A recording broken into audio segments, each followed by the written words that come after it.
ઝઘડિયા તાલુકાના ઉમલ્લા ગામે રેતી ભરેલ હાઈવા ટ્રકના કારણે વધુ એક અકસ્માત સર્જાયો છે।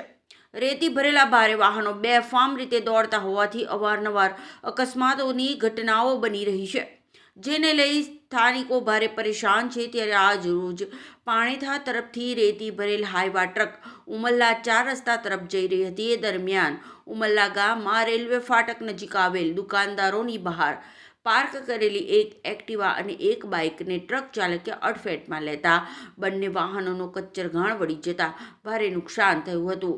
ઘટના બાદ સ્થાનિક લોકોએ ટ્રકનો પીછો કરી તેને રોકી લીધો હતો અને ડ્રાઈવરને નીચે ઉતાર્યો હતો। સ્થાનિકોનો આક્ષેપ છે કે ટ્રક ચાલક નશાની હાલતમાં હતો। ઘટનાની જાણ થતાં પોલીસ તાત્કાલિક સ્થળ પર પહોંચી અને ટ્રક ચાલકને પોલીસ સ્ટેશન લઈ જવામાં આવ્યો હતો। ત્યારે સ્થાનિક લોકોએ રેતીના વાહનોની અવરજવરના કારણે થતા અકસ્માતોને લઈ પોલીસ તથા વહીવટીતંત્રને આ બાબતે ગંભીરતાથી પગલાં લેવા અને રેતી ભરેલ ટ્રકો પર કડક નિયંત્રણ મૂકવાની માંગ કરી છે। ભરેલી ગાડી હતી રમફાટ શું ભરેલું રેતી જે ફૂલ સ્પીડમાં આવ્યો અને બાજુમાં સુરેશભાઈના પતરા એની મેં એક્સિડન્ટ કર્યું અને અમારી બંને ગાડીઓને ચીપી નાખી। કઈ ગાડીઓ હતી? મારી એક્ટિવા હતી બ્લેક કલરની, તમારી ડિસ્કવર।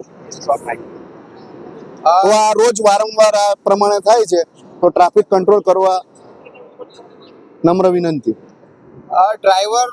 ડ્રાઈવર ફૂલ ડ્રિંક કરેલો હતો। આ વિશે તમે પોલીસ પ્રશાસનને જાણ કરી?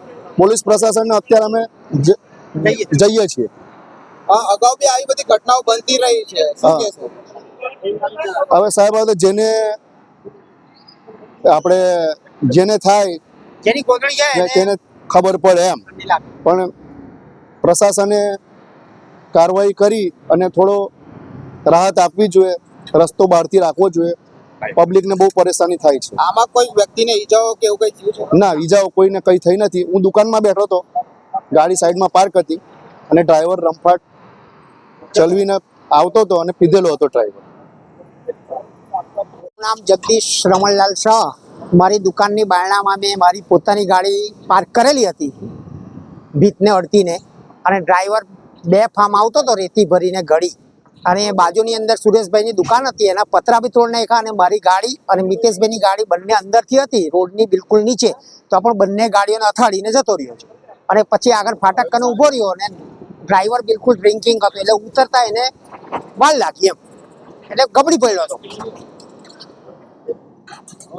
બાકી એને કોઈને જાનહાનિ થઈ નથી, કેમ કે બધા અંદર હતા। કોઈ અમારું કસ્ટમર જો બહાર ઊભો હતો તે અત્યારે ખલાસ થઈ ગયો હતો।